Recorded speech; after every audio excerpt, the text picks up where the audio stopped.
যতন কলঙ্কা সবাইকে নমস্কার। আজকের এই 15 জিরানিয়া এডিসি কনস্টিটিউয়েন্সির যে যোগদান সভা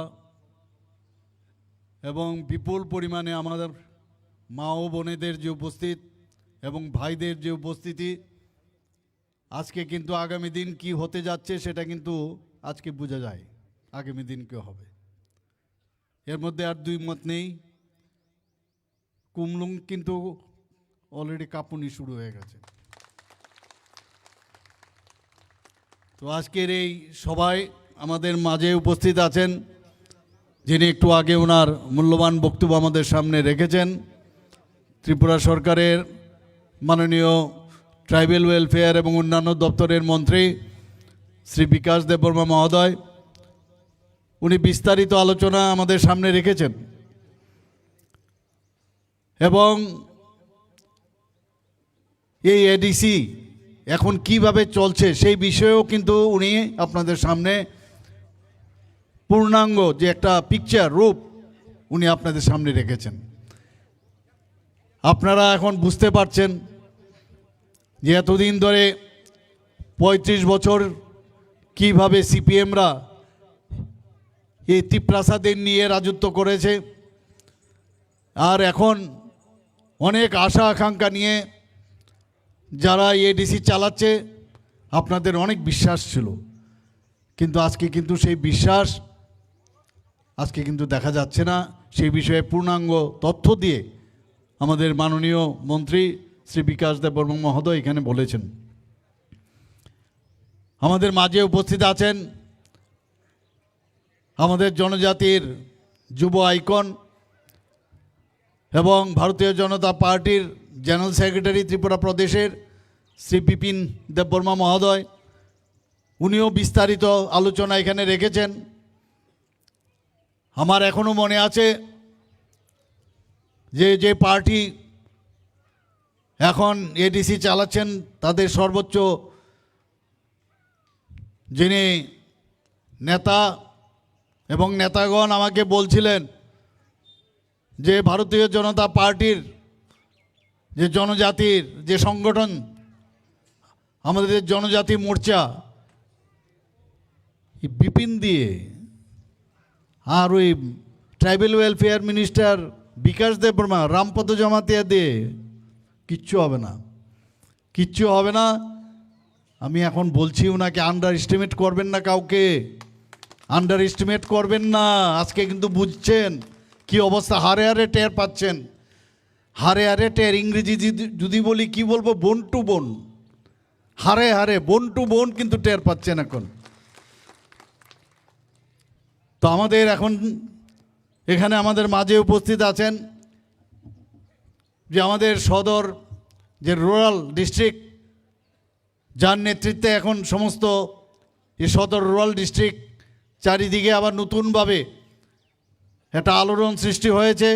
আমাদের সবার প্রিয় শ্রী গৌরাঙ্গ ভৌমিক মহোদয়, উনি প্রেসিডেন্টের পদে আছেন এখানে এই সদর রুরাল ডিস্ট্রিক্টের। আমাদের মাঝে মণ্ডল প্রেসিডেন্ট মান্দাই শ্রী অভিজিৎ দেববর্মা মহোদয়। আগে যখন আমি আসতাম 2021 বা তারও আগে 2018-র আগেও যখন আসতাম, যখনই দেখি অভিজিৎকে মারে, এরকম আমাদের মণ্ডল প্রেসিডেন্ট সবাইকে মারে, কোথাও আগুন লাগিয়ে দেওয়া, কাউকে ধমকানো চমকানো, এইসবই ছিল। তো আমাদের মাঝে এখন কিন্তু আমি বুঝতে পারছি, আমি বলছিলাম যে সময়ের জন্য অপেক্ষা করো, যখন সময় আসবে সব সুদে হাসলে আমরা উসুল করে নেব, সেটা কিন্তু বুঝবে। তো আমাদের মাঝে উপস্থিত আছেন Bandai Mandal president Shri Abhijit Debbarma, general secretary জনজাতি মোর্চার শ্রী উপেন্দ্র দেববর্মা, শ্রী রঞ্জিত দেববর্মা ডিস্ট্রিক্ট প্রেসিডেন্ট সদর রুরালের জনজাতি মোর্চার এবং বিএসির ভাইস চেয়ারম্যান মান্দাই ব্লকের Shri Bikash Debbarma, Shri Ranbir Debbarma BAC chairman Lefunga RD ব্লকের। তাছাড়া আমাদের মাঝে উপস্থিত আছেন Shri Shubhamani Debbarma BDC chairman, Jirani RD ব্লকের বিএসসির চেয়ারম্যান, তাছাড়া আমার সামনে উপস্থিত আছেন এবং মঞ্চে উপস্থিত আছেন অন্যান্য ভারতীয় জনতা পার্টির বিভিন্ন পদে যারা আসীন রয়েছেন, বিভিন্ন নেতৃত্ব, এবং বিশেষ করে আমার মা ও বোনেরা এখানে বেশি সংখ্যায় এখানে উপস্থিত রয়েছেন। এখনও বহু লোক আমি দেখতে পাচ্ছি আসছে এখানে। এবং আমার প্রিয় সাংবাদিক বন্ধুরা, সবাইকে আমি হার্দিক অভিনন্দন ও শুভেচ্ছা জানাচ্ছি।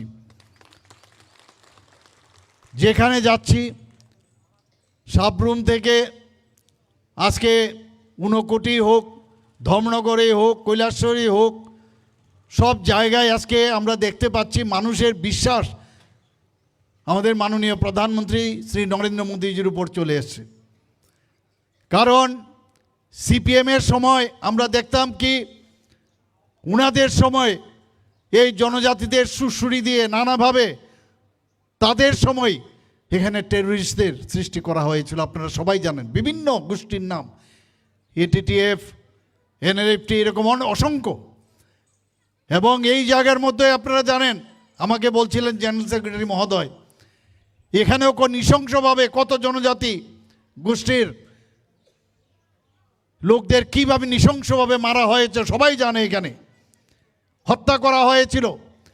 সমস্ত ত্রিপুরার মধ্যে একটা অশান্তির পরিবেশ সৃষ্টি করা হয়েছিল। 1980 দাঙ্গা আপনারা নিশ্চয়ই ভুলে যাননি। অনেকে বলছে প্রায় 3000 জাতি জনজাতি খুন হয়েছে 80 দাঙ্গায়। একটা দেশ, একটা রাজ্য যদি উন্নয়ন করতে হয়, প্রথমে দরকার হচ্ছে তার শান্তি। শান্তির পরিবেশ যদি না থাকে তাহলে কোনো অবস্থায় উন্নয়ন হবে না।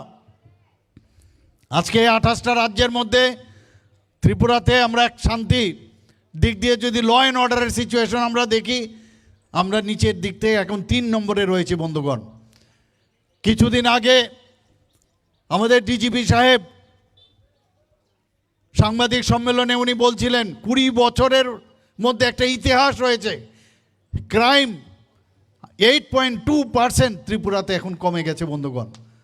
একের পর এক আজকের নীতি আয়োগ ত্রিপুরাকে কি বলছে, যে ফ্রন্ট রানার স্টেট হিসাবে ডিক্লেয়ার করেছে।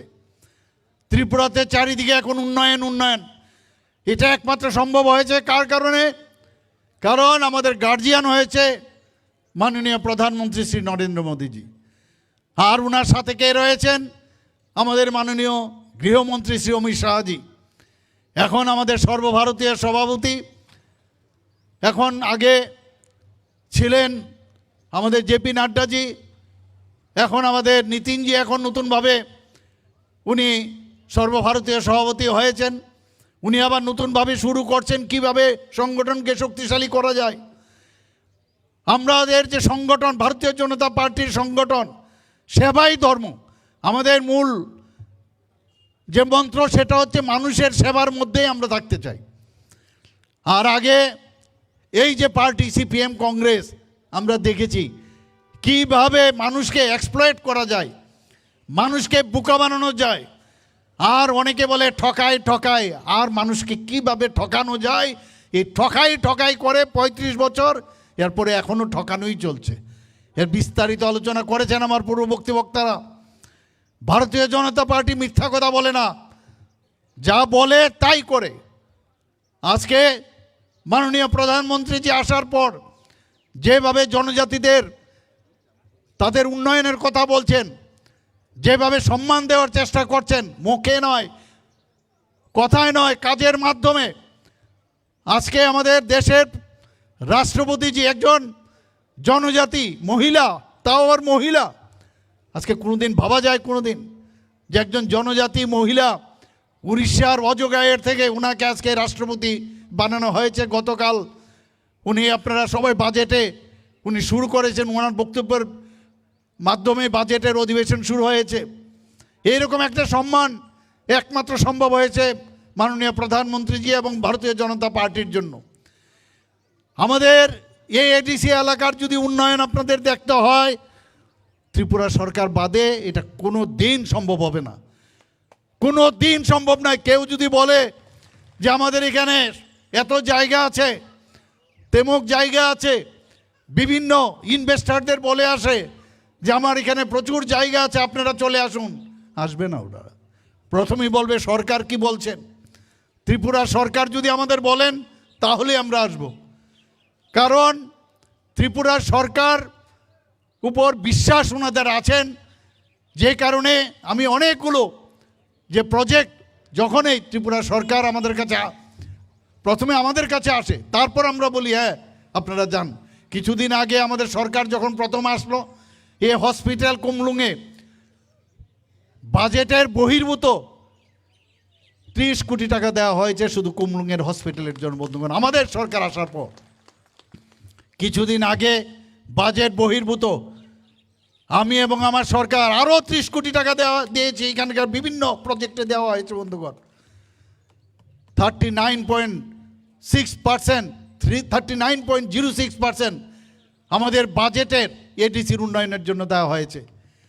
আমাদের এইবারের 25-26-এর যে বাজেট, সেখানেও 40%-এর উপরে এই এডিসি উন্নয়নের জন্য দেওয়া হয়েছে। বন্ধু, খালি বলে দেওয়া হয় না, দেওয়া হয় না। এবং যে অডিট হচ্ছে, অডিটের রিপোর্ট আমার কাছে আছে, কি হচ্ছে আমরা সব জানি। আমার আপনাদের কাছে একটাই আবেদন থাকবে, নিবেদন থাকবে, আপনাদের আগামী দিনের যারা ছেলে মেয়ে তাদের ভবিষ্যৎ যদি উন্নয়ন করতে হয়, আগামী দিনে এই যে 28টে যে আসন আছে এই ডিসির, সবকটা আসনে ভারতীয় জনতা পার্টির যারাই পদ্মচিহ্নে যারাই দাঁড়াবেন, আজকে এখানে আমি বলছি না কে কে দাঁড়াবে, কিন্তু 28টা যে পদ্মচিহ্নে দাঁড়াবে, 28টা তাই পদ্মচিহ্নে আপনারা ভোট দিয়ে জয়যুক্ত করবেন। এই ভোট আপনারা মাননীয় প্রধানমন্ত্রীজির কাছে পাঠাবেন। একবার ভাবুন, জনজাতি এই রাজ পরিবারের একজন বিশিষ্ট ব্যক্তি, আজকে আমাদের ত্রিপুরা সরকারের উপমুখ্যমন্ত্রী ছিলেন জিষ্ণু দেববর্মা মহোদয়। উনাকে কোনোদিন জনজাতির, তাও ত্রিপুরার মতো এক ছোট রাজ্য, সেখান থেকে তেলেঙ্গানার মতো এত বড় রাজ্যের আজকে রাজ্যপাল বানিয়েছেন। সেটা একমাত্র সম্ভব হয়েছে মাননীয় প্রধানমন্ত্রীজির জন্য। 2018-র পর 2019 থেকে 2024 ক্রমাগত এই পদ্মশ্রী একটা কোনো সময় যদি আমরা পেতাম, আজকে পরপর 7-8টা আমাদের জনজাতি গোষ্ঠীর বিশিষ্ট জনেরা যারা যে জায়গায় ওনারা ভালো কাজ করেছেন, তাদের এই পদ্মশ্রী উপাধি দিয়ে তাদেরকে সম্মান দেওয়া হয়েছে, শুধু জনজাতি গোষ্ঠী। এইবারও দেখুন আরেকজনকে বিদ্বান ব্যক্তি, উনাকেও এই জনজাতি গোষ্ঠীর আজকে পদ্মশ্রী উপাধি দেওয়া হয়েছে। একমাত্র সেটা সম্ভব হয়েছে মাননীয় প্রধানমন্ত্রীজির জন্য। কাজে আগামী দিন আমি যে কথাটা আপনাদের বলার চেষ্টা করছি, যদি শান্তি আপনারা চান, যদি উন্নয়ন আপনারা চান, যদি প্রতিটা ঘরের, প্রতিটা বাড়ির, প্রতিটা জনজাতির সমাজের উন্নয়ন চান, একমাত্র সেই উন্নয়নের কাণ্ডারি আমাদের মাননীয় প্রধানমন্ত্রীজি, আমাদের ত্রিপুরা সরকার এবং ভারতীয় জনতা পার্টি। এই বিশ্বাস আপনাদের আসতে হবে, মিথ্যা কথা কোনো অবস্থায় বলা হবে না। আমাদের সরকার আজকে এই মাননীয় প্রধানমন্ত্রীজি, যেটা আমার পূর্ববর্তী বক্তা বলেছেন, আমাদের মাননীয় মন্ত্রী বাহাদুর, যে যাতে আমাদের কোমলমতি ছোট ছোট ছেলে মেয়েরা পড়াশোনায় যাতে উন্নয়ন না হতে হয়, তার জন্য এতদিন বোকা বানানো হয়েছে। মাননীয় প্রধানমন্ত্রী যে আমরা 2018 সালের আগে এখানে মাত্র 4টে আজকে একলব্য মডেল রেসিডেন্সিয়াল স্কুল ছিল, আর আমাদের সরকার আসার পর 2018-র পরে 4-এর থেকে এখন 21টা এই একলব্য রেসিডেন্সিয়াল মডেল স্কুল হয়েছে। বন্ধুগণ, আমি অলরেডি কয়েকটা 4-5টা জায়গার মধ্যে আমি নিজেও গেছি, সেখানে ইনোগ্রেশন আমি গেছি, এত সুন্দর ব্যবস্থাপনা। আর যারা পড়াতে আসছেন সে বাইরের থেকে আসছেন, এবং তাদের পড়াশোনার যে স্ট্যাটাস অনেক অনেক হাই, এবং তারা এসে আমাদের জনজাতি ছোট ছোট ছেলে মেয়েদের ওনাদেরকে পড়াচ্ছেন। আমাদের ভারতের যে তথ্য, ভারতীয়ত যে বিষয়, সেটাকে মাথায় রেখে তাদেরকে পড়াশোনা করাচ্ছে। আজকে 12টা অলরেডি শুরু হয়ে গেছে, আরও 6টাই মার্চের মধ্যে আমার কাছে যা খবর, সে আরও 6টা এর মধ্যে কমপ্লিট হয়ে যাবে, ইনোগ্রেশন হয়ে যাবে। আমাকে মাননীয় মন্ত্রী বলেছেন আপনার কিন্তু আরও কয়েকটা জায়গায় যেতে হবে। এত ভালো লাগে যখন দেখি সেখানে জনজাতি ছেলেমেয়েরা যখন পড়াশোনা করছেন, ওনাদের চেহারা দেখলে আমি বুঝতে পারি আগামীর ভবিষ্যৎ ত্রিপুরার কী হবে। একটা চেহারার মধ্যে বোঝা যায়, face is the index of mind, বোঝা যায় যে সত্যিকারের অর্থে ওনারা এখন বিদ্যালয়ের যে পরিবেশ, পড়াশোনার যে পরিবেশ, মাননীয় প্রধানমন্ত্রীজির যে ইচ্ছা, যে শেষ প্রান্তের যে ব্যক্তি, যাদেরকে কেউ কোনোদিন ভাবেনি, যাদের জন্য কেউ চিন্তা করেননি, তাদের যে উন্নয়নের সেই চেহারাটা কিন্তু আজকে আমরা দেখতে পাচ্ছি বন্ধুগণ। আজকে আমি কিছুদিন আগে আমি দিল্লিতে গিয়েছিলাম, সেখানে কিছু ক্রাইটেরিয়া আছে, প্রতিটা ব্লকে একটা করে মাননীয় প্রধানমন্ত্রীজি চাইছেন যে একটা করে একলব্য মডেল রেসিডেন্সিয়াল স্কুল হবে, ইএমআরএস। কিন্তু তার জন্য কিছু ক্রাইটেরিয়া আছে, এক একটা ব্লকে মিনিমাম 50% পপুলেশনের জনজাতি থাকতে হবে, মিনিমাম 20,000 জনজাতি গোষ্ঠীর সেখানে থাকতে হবে।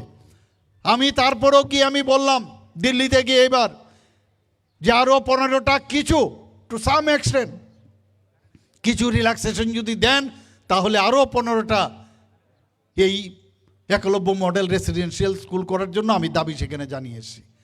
আমরা চাই, কারণ যত আপনি অন্ধকারে থাকবেন, অজ্ঞানতায় থাকবেন, অন্ধকারে থাকবেন, যতক্ষণ ধরে আপনার জ্ঞানের আলো আপনার মধ্যে প্রবেশ না করবে, তাহলে বোকা বানানোর, ঠকানোর সুবিধে থাকবে।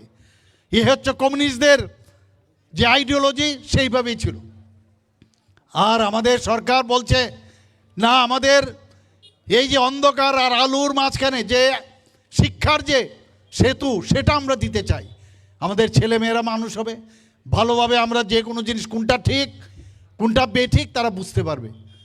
আজকে এই ট্রাইবেল ওয়েলফেয়ার ডিপার্টমেন্ট থেকে pre metric scholarship, post metric scholarship এবং বিনা পয়সায় তাদেরকে যে বই দেওয়া, খাতা দেওয়া, বিভিন্ন যে বোর্ডিংয়ে থাকে বোর্ডিংয়ের সেখানে তাদের যে টাকা পয়সা দেওয়া সেটাকে আরও বাড়ানোর ইত্যাদি বিষয় আমরা করছি। স্মার্ট ক্লাস আমরা সেখানে করছি। সমস্ত বোর্ডিং জায়গাগুলো আমরা একটা সুন্দর পরিবেশ আমরা চেষ্টা করছি সেখানে। কিছুদিন আগে আমার মাননীয় মন্ত্রী আমাকে এসে বললেন যে আমাদের যে হোস্টেলগুলো আছে এখানে ওয়ার্ডেন নেই, চুরিদারি হয়। আমি সাথে সাথে বললাম হয়ে যাবে, ক্যাবিনেটের ডিসিশন নিয়ে প্রায় 150-57টার মতো আমরা ওয়ার্ডেন নিযুক্তি দিয়েছি বন্ধুগণ। আমি বারবার বলেছি জনজাতিদের জন্য যারা এতদিন ধরে মিথ্যার আশ্রয় নিয়ে বোকা বানিয়েছে, আমি বলেছি তাদের জন্য যা যা দরকার তুমি বলবে খালি, আর আমি সাথে সাথে বলবো এবং করে দাও, কোনো প্রশ্নই ওঠে না। সময় কম, কাজ বেশি, কারণ এতদিন ধরে অনুন্নয়নই রাখা হয়েছে। আজকে সমস্ত ত্রিপুরার মধ্যে উন্নয়নের আপনারা দেখেছেন যে ন্যাশনাল হাইওয়ে একটা টিম করে আগে চলতো, NH-08, আপনারা সবাই জানেন। কি করলো কি এতদিন ধরে আমাদের সরকার কেন্দ্রে আসার পর থেকে, এই আমাদের ত্রিপুরা সরকার যখন বিজেপির নেতৃত্বাধীন সরকার আসলো, ন্যাশনাল হাইওয়ে 600টা ন্যাশনাল হাইওয়ে আছে। আমি নীতিন গডকারিজিকে যখন আমাদের ইউনিয়ন MORTH ওনাকে আমি বললাম যে আমাদের প্রথম যে NH-08 আছে এটাকে 4 লেন আপনার করতে হবে। শুধু একটা টোকার মধ্যে আমি কাগজে লিখে দিয়েছি বৈঠকে গুয়াহাটিতে। সাথে সাথে উনি বললেন ঠিক আছে, চোরাইবাড়ির থেকে একদম সেই আগরতলা পর্যন্ত, সেখান পর্যন্ত 4 লেন পর্যন্ত করা হবে। তার কাজও অলরেডি শুরু হয়েছে বন্ধুগণ, আপনারা দেখেছেন অলরেডি কাজ আরম্ভ হয়েছে। আপনারা জানেন যখন এই সমস্যা হয়, সমস্যার সময় কে আসে? সমস্যার সময়ে যে লোক আসবে বলবেন সে হচ্ছে প্রকৃত বন্ধু। মণিপুরের অবস্থা কিছুদিন আগে আপনারা জানেন, সমস্ত গার্জিয়ানরা এসে জাতি জনজাতি গোষ্ঠীর সবাই আমার কাছে এসছে, আমাদের ছেলে মেয়েদেরকে বাঁচান, মণিপুরের অবস্থা ভালো নয়, সেখানে পড়াশোনার জন্য গেছে। কেউ মেডিকেলে গেছে, কেউ ডেন্টালে পড়তে গেছে, কেউ এগ্রিকালচার পড়তে গেছে, ভেটেরিনারি পড়তে গেছে, এরকম অনেক স্টুডেন্ট ছিল সেখানে। এই ডাবল ইঞ্জিনের সরকারের একটা সুবিধায় আমি ফোন করলাম এভিয়েশন মিনিস্টারকে যে আপনার একটা প্লেন আমাকে দিতে হবে। এবং রাত্রে 12টা 12:30টার সময় এবং পরের দিন সকালে 300 থেকে 350 এই সমস্ত যারা স্টুডেন্টরা সেখানে ছিল তাদেরকে আমাদের ত্রিপুরা সরকারের নিজ খরচায় তাদেরকে আমরা এখানে নিয়ে এসেছি বন্ধুগণ। যখন ফ্লাডের সিচুয়েশন হয়েছিল তখন আপনারা দেখেছেন আমরা ঝাঁপিয়ে পড়েছি কিভাবে ফ্লাড থেকে আমরা যে ক্ষতি হয়েছে, প্রাকৃতিক দুর্যোগ, কিছু করার নেই, কিন্তু আমরা চ্যালেঞ্জ নিয়েছি এবং সেই চ্যালেঞ্জে আজকে কিন্তু আমরা সফলতা লাভ করেছি। এটা কিন্তু এই চ্যালেঞ্জ এই কারণে নিয়েছি, এই কারণে যে জনতা, ভারতীয় জনতা পার্টির সরকারের উপর বিশ্বাস আছে। আপনারা সবাই মিলে আমাদের উপর আস্থা ছিল, বিশ্বাস ছিল, তবেই আমরা সেটা করতে পেরেছি বন্ধুগণ। এর আগেও আপনারা দেখেছেন যে প্লেনারি সেশন এখানে হয়েছে, এই নর্থ ইস্টের যে অষ্টলক্ষ্মীর সমস্ত মুখ্যমন্ত্রী এবং গভর্নররা এসেছিল গত বছর, এবার সেটা এর আগেও হয়েছিল, মেঘালয়ে হতে যাচ্ছে, আমারও যেতে হবে সেখানে। আমাদের এখানে হওয়ার সময় সমস্ত মুখ্যমন্ত্রী এবং রাজ্যপালরা ওনারা কি বলছেন যাওয়ার সময়, বলে আরে यार अभी हमेशा त्रिपुरा में ही प्लेनारी सेशन होना चाहिए। এত খুশি হয়েছে কারণ আমরা যেভাবে চ্যালেঞ্জ নেই, ওনারা এত খুশি, ত্রিপুরা এসে এত ভালো লাগলো ওদের। আমরা বারের মানুষকে কিভাবে সম্মান দিতে হয়, কিভাবে তাদেরকে খাতির আপ্যায়ন করতে হয় সেটা আমরা জানি। আপনারা সবাই জানেন কিছুদিন আগে আজকে ত্রিপুরার যেভাবে উন্নয়ন হচ্ছে বিভিন্ন জায়গায়, সেগুলো কিন্তু মুখের কথা নয়। প্রায় 350টার উপরে আমরা প্রাইজ আমরা সর্বভারতীয় স্তরে এবং আঞ্চলিকভাবে কিন্তু আমরা পেয়েছি বন্ধুগণ। আমরা পঞ্চায়েত স্তরে 7-7টা আমরা প্রাইজ আমরা পেয়েছি ন্যাশনাল লেভেলে। আজকে ত্রিপুরা কিন্তু ওই আসামের সাথে না বাংলাদেশের সাথে, আগে কিন্তু এইরকম বলা হতো, এখন কিন্তু সেই জায়গায় নয়। কিছুদিন আগে আপনারা দেখেছেন জনজাতীয় গৌরব দিবসে আমরা পালন করেছিলাম কুমলুঙে, এবং সেই যে লাইভ টেলিকাস্ট হয়েছে সেখানে জনজাতি গোষ্ঠীর ছেলেমেয়েরা বিভিন্ন যে ডান্স, গান ইত্যাদি করেছিল। আমি যখন দিল্লিতে যাই বলে এইরকম অবিশ্বাস্য বিষয়, ত্রিপুরার জনজাতিদের এইরকম ডান্স একসাথে, আমি বললাম এটা তো কিচ্ছু না, আগামী দিন আমরা 10,000 জনজাতি ছেলে মেয়েদের নিয়ে আমরা ডান্স করাবো, মাননীয় প্রধানমন্ত্রীজিকে আমন্ত্রণ করবো এখানে আসার জন্য। আমাদের এখানে মাঠ ছোট, কিন্তু আমরা বলেছি সেটা করব। এত খুশি, এবং জনজাতির উন্নয়ন ছাড়া, আমি বারবার মাননীয় প্রধানমন্ত্রীজি এবং আমাদের গৃহমন্ত্রীজি বলছেন যে উনাদের উন্নয়ন ছাড়া কোনোদিন they are the element, they are the ornaments for the whole over India, তাদেরকে আমাদের উন্নয়ন করতে হবে। প্রায় 700 জনজাতি গোষ্ঠী আছে সারা ভারতবর্ষে। এতদিন তাদের সম্পর্কে কেউ জানতো না, বিরসা মুন্ডার কথা কেউ জানতো না। এই বিরসা মুন্ডাজিকে সম্মান দেওয়া কে জানে? 150 বছর পূর্তি উপলক্ষে যিনি দেশের জন্য প্রাণ বলিদান হয়েছেন, তাকে মাননীয় প্রধানমন্ত্রীজি উনাকে সম্মান দিয়েছেন বন্ধুগণ। আমাদের সরকার আসার পর সমাজপতিরা অনেক কাজ করেছে। এর আগে সমাজপতিদের কথা কেউ বলতো না। এই সমাজপতিদের আমরা 2000 টাকা করে তাদের সাম্মানিক দিয়েছি। অনেকে নিন্দুকেরা বলছেন ভাতা ইত্যাদি, আমরা এটা ভাতা না, তাদেরকে আমরা সাম্মানিক দিয়েছি। তোমরা তো এর আগে কোনো দিন সম্মান দাওনি। কিছুদিন আগে আমরা ক্যাবিনেটে ডিসিশন নিলাম যে না 2000 না, ওনাদেরকে 5000 টাকা করতে হবে। সমাজের জন্য যেহেতু কাজ করছে, এই ধরনের সমাজপতিদের কেন আমরা সম্মান দেব না? 5000 করলাম। শুধু তাই নয়, 2000 টাকা করে আমরা যখন শুরু করলাম 2018-র পরে, সেখানে কিছু ক্যাপিং ছিল। সেই ক্যাপিং কি, কেউ যদি সমাজপতি যদি কেউ চাকরি করে বা সরকারি চাকরির থেকে যদি সে টাকা পায় রিটায়ারমেন্টের পরে, তাহলে তাকে দেওয়া হতো না। আমরা বললাম না, সমাজের জন্য যেহেতু কাজ করছে সেগুলো আমরা ক্যাপিং পর্যন্ত উঠিয়ে দিয়েছি বন্ধুগণ। এই 19টা যে জনজাতি গোষ্ঠী আছে তাদের সবাইকে আমি দেওয়ার জন্য বলেছি। শুধু তাই নয়, ক্যাবিনেটে বসে আমি জিজ্ঞেস করলাম জনজাতি গোষ্ঠী ত্রিপুরাতে কত, আমাদের রেজিস্ট্রিকৃত কত। চিফ সেক্রেটারি মহোদয় আমাকে বললেন প্রায় 40 জনজাতি গোষ্ঠী আছে ত্রিপুরাতে। আপনারা জানি না সবাই জানেন কি না। আমি বললাম সমস্ত ডিস্ট্রিক্ট ম্যাজিস্ট্রেটকে বলুন, আমরা কাউকে আমরা হারাতে চাই না। উনাদের যে কালচার, উনাদের যে সংস্কৃতি পরম্পরা, তাদেরকে আমরা সম্মান দিতে চাই। কিছু কিছু জনজাতি গোষ্ঠী আছে মাত্র 1500, আস্তে আস্তে কমে 300-400 হয়ে গেছে। আমি বললাম সবার তাদের যার যার আলাদা আলাদা করে তাদের সংস্কৃতি রয়েছে, তাদের সংস্কৃতি আমাদের গর্ব, তাদেরকে বাঁচাতে হবে। আমি বললাম সবাইকে, এই জনজাতি গোষ্ঠীর কেউ যদি সমাজপতি হোক, সে চৌধুরী হোক, সে রাই হোক, সে যাই হোক, তাদেরকে সবাইকে আমরা 5000 টাকা করে দেব বন্ধুগণ। সেই ডিসিশন হয়েছে। আমাদের জনজাতি গোষ্ঠীর অনেকগুলো, আমরা আপনারা সবাই জানেন, অনেক সময় জনজাতিদের যে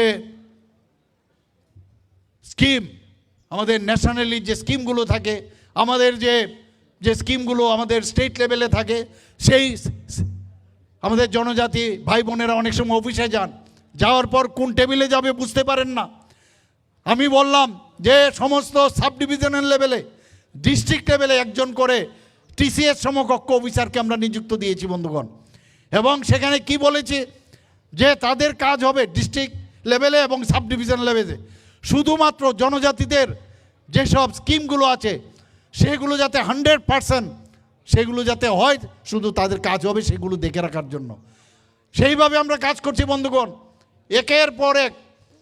আজকে এই কমিউনিস্টদের সময় মহারাজাদের কি অবস্থা ছিল, ঘরের ভিতর ঢুকিয়ে রেখেছিল, মহারাজাদের সেইভাবে দাম দেয়নি। আমাদের সরকার আসার পর সত্যিকারের অর্থে ভারতীয় জনতা পার্টি মহারাজাদের সম্মান দিতে জানে। 500 বছরের মাণিক্য ডাইনেস্টি কোথায় হারিয়ে গিয়েছিল, তখন তো আমরা দেখিনি কোনো পার্টির রা শব্দ আমরা দেখিনি। আজকে গণতন্ত্র বুকের বাতাস, গণতন্ত্র বুকের বাতাস, অনেকে অনেক কথা বলছেন, তখন তো কাউকে দেখা যায়নি। আমরা এসে মহারাজাদের সম্মান দেওয়ার চেষ্টা করেছি বন্ধুগণ। এই এয়ারপোর্ট থেকে যখন আপনারা আসবেন দেখবেন এই মহারাজার ফ্যামিলি সারা ভারতবর্ষের মধ্যে শুধু নয়, সারা পৃথিবীর মধ্যে যার নাম জানে বিশিষ্ট সুরকার এবং গায়ক শচীন দেববর্মন, এই মহারাজার ফ্যামিলিরই। উনার পূর্ণবয়া যে মূর্তি সেখানে আমরা প্রথম গেটের মধ্যে এয়ারপোর্ট রোডে আমি যখন মুখ্যমন্ত্রী হই সেখানে স্থাপন করেছি বন্ধুগণ। আমরা মহারাজা বীর বিক্রম কিশোর মাণিক্য বাহাদুরের উনার জন্মদিনে 19শে আগস্ট ছুটি ঘোষণা করেছি আমাদের সরকার আসার পর। এর আগে কেউ করেনি।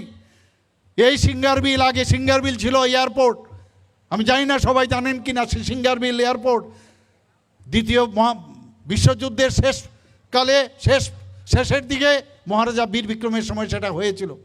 আমাদের সরকার আসার পর এই সিঙ্গারবিল এয়ারপোর্টকে আগরতলা এয়ারপোর্ট এবং উনার নামে মাননীয় প্রধানমন্ত্রীজি এসে আজকে মহারাজা বীর বিক্রম কিশোরের নামে সেটাকে উৎসর্গ করেছে। এইগুলো আপনারা বলবেন না, এগুলো চিন্তা করবেন না। আমরা একদিকে সম্মান দিচ্ছি, সম্মান রাখা উচিত। আমরা চাই আমরা সবার সাথে ভালোভাবে চলতে, আমাদের কেউ আমাদের শত্রু নয়, কিন্তু আমাদের সাথে শত্রুতামি করলে বা আমাদের এগেনস্টে যদি কোনো কথা বলেন তার উত্তর আমরা দেব। কিন্তু গায়ের জোর বা নানাভাবে যদি চেষ্টা করে যে আমাদের কণ্ঠস্বর মানে রোস্ট কণ্ঠস্বর রুখবে, তাহলে সেটা কিন্তু আমরা মেনে নেব না।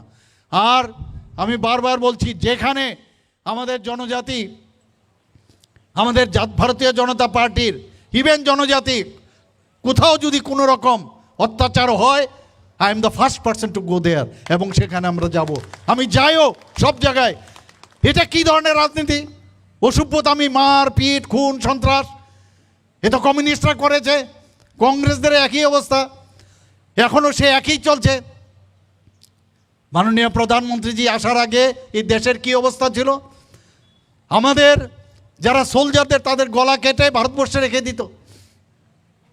আর কখন যে কোথায় বোমা, কোথায় মানে আক্রমণ হবেন কেউ জানতো না, এবং খালি নিন্দা প্রকাশ করা হতো, খালি নিন্দা, मैं निंदा करता हूं। আর এখন मैं छोड़ूंगा नहीं, মাননীয় প্রধানমন্ত্রীজি বলছেন मैं छोड़ूंगा नहीं। और যেরকম কথা একদম এয়ার স্ট্রাইকের পরে সার্জিক্যাল স্ট্রাইক, আর এবার কি বললেন, কি করলেন? অপারেশন সিন্দুর। 26 জন নিরীহ, যে ভারতীয় 25 জন, একজন নেপালি পর্যটক নিরীহ তাদেরকে টেররিস্টরা এই পাকিস্তান মদতপুষ্ট তাদেরকে খুন করেছে, তাদেরকে ধর্ম দেখে দেখে তাদেরকে খুন করা হয়েছে। আপনারা সবাই জানেন 26 মিনিটের মধ্যে 26 জনের মৃত্যুর জন্য 26 মিনিটের মধ্যে 100 কিলোমিটার ভিতরে গিয়ে পাকিস্তানের ভিতরে ঢুকে মাননীয় প্রধানমন্ত্রীজির নেতৃত্বে সেখানে 9টার থেকে 10টার মতো এই টেররিস্টদের ঘাঁটিকে ধ্বংস করে দিয়েছে। একমাত্র সেটা সম্ভব হয়েছে আমাদের ভারতীয় জনতা পার্টির নেতৃত্বাধীন সরকার। আজকে মাওবাদী এটা কি মাও? পুরানের মাও? এটা তো আরেক জায়গার মাও, সেই চীনের মাও। কেন এখানে আসবে মাওবাদী নকশালপন্থী? আজকে পুরো ছত্তিশগড় থেকে শুরু করে, উড়িষ্যা থেকে, ঝাড়খণ্ড থেকে শুরু করে, কিছুটা আগে বাংলা ওয়েস্ট বেঙ্গলও ছিল, মহারাষ্ট্র পর্যন্ত ছিল, মধ্যপ্রদেশে ছিল। আমাদের গৃহমন্ত্রীজি কি বলেছেন?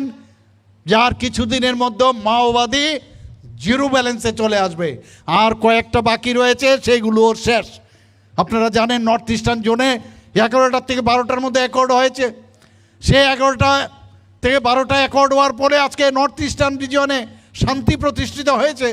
আমার বোনেরা এখানে আছেন, ভাইয়েরা আছেন এখানে, একবার ভাবুন আপনারা। আমাদের নিজেদেরও ভয় লাগতো যখন আমরা গুয়াহাটি যেতাম, কখন ডাইনামাইট ব্লাস্ট হবে, কখন বোমা পড়বে, গুলি ছুটবে, এইরকম একটা অবস্থা ছিল। আগরতলা থেকে ধর্মনগর যাওয়ার জন্য প্রায় 12 ঘন্টা 18 ঘন্টা লাগতো। আগরতলা থেকে যদি আপনি সাবরুম যেতেন, এসকর্ট ছাড়া যাওয়া যেত না। আজকে এখানে শান্তি প্রতিষ্ঠিত হয়েছে। এগুলো বারবার মনে করাতে হবে যে খুন সন্ত্রাসের রাজনীতি আর কতদিন চলবে। আমরা চাই একটা সুন্দর পরিবেশ এই ত্রিপুরাতে আমরা এখানে প্রতিষ্ঠিত করতে চাই। আর এটা একটা সংযোগ যে এইরকম একজন প্রধানমন্ত্রী আমরা পেয়েছি, এইরকম একজন গৃহমন্ত্রী যে আমাদের পেয়েছি। আমাদের এই যে সুযোগ, এই সন্ধিক্ষণে আমরা কোনো অবস্থায় আগামী দিনের প্রজন্মের জন্য আমাদের এই যে আগামী দিন এডিসি ইলেকশন হচ্ছে, কারণ অল আর টেস্টেড। আপনি কোনো সময় কোনো টিচারের কাছে যখন আপনার ছেলে মেয়েদের পড়ানোর জন্য দেন, আপনারা খবর নেন এই টিচারের রেজাল্ট কীরকম, বলেন কি না? তাহলে যাদের রেজাল্টই খারাপ, সিপিএমের রেজাল্ট খারাপ, কংগ্রেসের রেজাল্ট খারাপ, এর আগে আরও অনেকে ছিল এখানে রেজাল্ট খারাপ, তাহলে বাকি রইল কি? আমাদের 2021-এই ভারতীয় জনতা পার্টির এই এডিসি কিন্তু আমাদের দখলে থাকতো, কিন্তু যে কোনো কারণেও মাত্র 11টার মধ্যে আমরা সেখানে আমরা প্রতিদ্বন্দ্বিতা করেছি। 11টার মধ্যে আমরা কটা পেয়েছি? 9টা। এরপরে আরেকটি জন এসে আমাদের সাথে যুক্ত হয়েছিল এবং হওয়ার পরে এখন 10 জন। এবার ভাবুন আগামী দিনে যখন 28টার মধ্যে আমরা প্রতিদ্বন্দ্বিতা করব তখন কি অবস্থা হবে। বলছে ভারতীয় জনতা পার্টির এখানে এডিসির মধ্যে কোনো রকম সংগঠনই নেই। ভারতীয় জনতা পার্টির সংগঠন একমাত্র সেটা হচ্ছে মানুষের সংগঠন, মানুষের বিশ্বাসের উপর।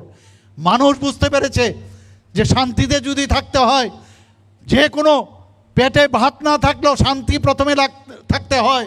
পড়াশোনা না হলে চলবে, কিন্তু অশান্তি থাকতে পারবে না।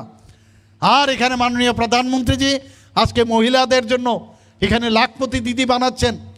আমাদের 95% লাখপতি দিদি, আমাদের জনজাতি গোষ্ঠীর অনেক মহিলা আজকে লাখপতি দিদি হয়েছে। বন্ধুগণ, এখানে আগে 4000 থেকে 4500 এই এসএইচজি গ্রুপ ছিল মহিলাদের, আজকে এখন 56,000 আমাদের মহিলা গ্রুপ হয়েছে। এর মধ্যে বেশিরভাগ অংশ আমাদের জনজাতি মহিলারা হয়েছেন। আজকে রেশন পানির থেকে সব কিছু দিচ্ছেন। আজকে যার ঘর নেই সেখানে ঘর দিচ্ছেন মাননীয় প্রধানমন্ত্রীজি। আজকে জল নেই, জলের ব্যবস্থা করছেন।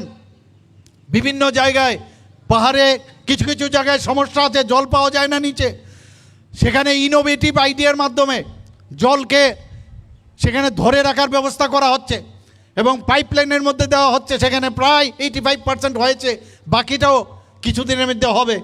এটা প্রচেষ্টা হচ্ছে। তো বিভিন্নভাবে জল, বিদ্যুৎ, ঘর, আইন শৃঙ্খলা, ইলেকট্রিসিটি, গ্যাসের লাইন সব কিছু দিচ্ছে। একদিকে দেশকে শক্তিশালী করছে, একদিকে সমস্ত গোষ্ঠী যাদের কথা আজকে কেউ চিন্তা করতো না তাদের কথা আজকে মাননীয় প্রধানমন্ত্রীজি চিন্তা করছেন। আজকে আপনার 13,000 কোটি টাকা শুধুমাত্র 18টা যারা ওই বারবারের কাজ করতো, চুল কাটতো, যারা কুমার কামার, তাদের কথা চিন্তা কেউ করেনি। মাননীয় প্রধানমন্ত্রীজি আজকে বিশ্বকর্মা যোজনা শুরু করেছেন। একের পর এক যদি আমি বলি, প্রধানমন্ত্রী কিষাণ সম্মান নিধি, এখানে অনেকে কৃষক পরিবার থেকে বেশিরভাগই আসেন, কৃষকদের জন্য কিষাণ সম্মান নিধি দিয়েছেন। প্রধানমন্ত্রী আয়ুষ্মান ভারত, সেখানে আজকে 5 লক্ষ টাকা করে প্রতিটা ফ্যামিলির জন্য রাখা হয়েছে। মুখ্যমন্ত্রীর জন আরোগ্য যোজনা আমরা শুরু করেছি, সেখানেও 5 লক্ষ টাকা করে আমরা দিচ্ছি। একের পর আজকে স্বাস্থ্য ব্যবস্থা ত্রিপুরাতে দেখুন, একের পর এক সুপার স্পেশালিটি আমরা এখানে শুরু করেছি। আগে মাত্র মেডিকেলের সিট মাত্র ছিল 5টা থেকে 11টা আমাদের সময়, এখন কটা হয়েছে 450। আরও 100টা মেডিকেলের সিট, এমবিবিএসের সিট আমরা করতে যাচ্ছি বন্ধুগণ। আরও নতুন মেডিকেল কলেজ আসছে এখানে। এডিসি এলাকায় আমরা বলেছিলাম একটা মেডিকেল কলেজ করব, অলরেডি তাদের সাথে মৌ হয়ে গেছে। এবং আমবাসার যে ডিস্ট্রিক্ট হসপিটাল আছে সেটাকে সামনে রেখে সমস্ত ইয়ারমার্ক হয়েছে জায়গা, সেখানে একটা মেডিকেল কলেজ হতে যাচ্ছে বন্ধুগণ। আমাদের এখানে সিজা হসপিটাল, তারা প্রায় 900 কোটি টাকা তারা এখানে নিবেশ করবে এবং আস্তে আস্তে করে সুপার স্পেশালিটি করবে, মেডিকেল কলেজও করবে। একের পর এক সুপার স্পেশালিটি থেকে আরম্ভ করে আমাদের যারা স্পেশালিস্ট তাদেরও প্রায় 100-র উপরের আসন সংখ্যা আমরা বাড়িয়েছি। ডেন্টালের মাত্র একটা সিট ছিল, আজকে সেখানে 63 আসন আমরা বাড়িয়েছি। আজকে গভর্নমেন্ট ডেন্টাল কলেজ হয়েছে, বিএসসি নার্সিং কলেজ হয়েছে, ফার্মেসি কলেজ হয়েছে। এখানে কোন কলেজটা নেই এখন? ন্যাশনাল ল ইউনিভার্সিটি হয়েছে, ন্যাশনাল ফরেন্সিক ইউনিভার্সিটি হয়েছে, বহু ইউনিভার্সিটি বাইরের থেকে প্রায় 5 থেকে 6টা নতুন নতুন ইউনিভার্সিটি হয়েছে। আমাদের জনজাতি ভাই বোন, আমাদের জাতি জনজাতি সবাই এখন সেখানে পড়ার সুযোগ পাচ্ছে, বাইরে যাওয়ার দরকার পড়ছে না। এটাকে বলে উন্নয়ন। আজকে এত বড় এটিসি এলাকা, তার উন্নয়ন কেন হবে না? 1400 কোটি টাকা আমরা ওয়ার্ল্ড ব্যাংক থেকে আমরা নিয়েছি শুধু জনজাতি এলাকার মধ্যে ট্রেসফের মাধ্যমে তাদের ডেভেলপমেন্টের জন্য, রাস্তাঘাট, বিদ্যুৎ, তার জন্য আমরা অলরেডি কাজ শুরু করেছি বন্ধুগণ। এলিমেন্ট প্রজেক্টে আমরা 1700 কোটি টাকা আমরা নিয়েছি, সেখানেও শুধু জনজাতি ফরেস্ট এলাকায় তাদের ব্যবস্থার জন্য আমরা করেছি। পয়সার কমতি নেই, কিন্তু সেই পয়সার সদ্ব্যবহার হচ্ছে কিনা সেটা আগে দেখতে হবে। এত টাকা আমরা দিচ্ছি, তারপরও কেন ডেভেলপমেন্ট হবে না? এবং এই ডেভেলপমেন্ট যদি করতে হয় আর্থিকভাবে, তাদের আর্থসামাজিক উন্নয়ন যদি করতে হয়, বহুত হয়েছে। উন্নয়নের সত্যিকারের উন্নয়ন যদি দেখতে হয়, আগামী দিন ভারতীয় জনতা পার্টিকে যদি আপনারা এই সরকার গঠনে সাহায্য করেন, আপনারা যদি বিপুল ভোটে জয়যুক্ত করেন, তাহলে উন্নয়ন কাকে বলে সেটা মাননীয় প্রধানমন্ত্রী নরেন্দ্র মোদীজি আগামী দিন দেখিয়ে দেবে। সে আশা আকাঙ্ক্ষা রেখে আপনাদের এখানে এতক্ষণ ধরে এখানে আসার জন্য, বসে থাকার জন্য হার্দিক অভিনন্দন, শুভেচ্ছা জানাচ্ছি। যারা আজকে এখানে যোগদান করছেন, সঠিক সময়ে সঠিক সিদ্ধান্ত আপনারা নিয়েছেন। ভারতীয় জনতা পার্টির পতাকা তলেরা আপনারা আসছেন, আমি ভারতীয় জনতা পার্টির তরফ থেকে আপনাদেরকে স্বাগত জানাচ্ছি। এই 2-4টি কথা বলে আমার কথা বলা শেষ করলাম। খুলুমখা, নমস্কার, জয় হিন্দ, ভারত মাতা কি জয়। আমার হৃদয়ে অন্তঃস্থল থেকে মাননীয় মুখ্যমন্ত্রীকে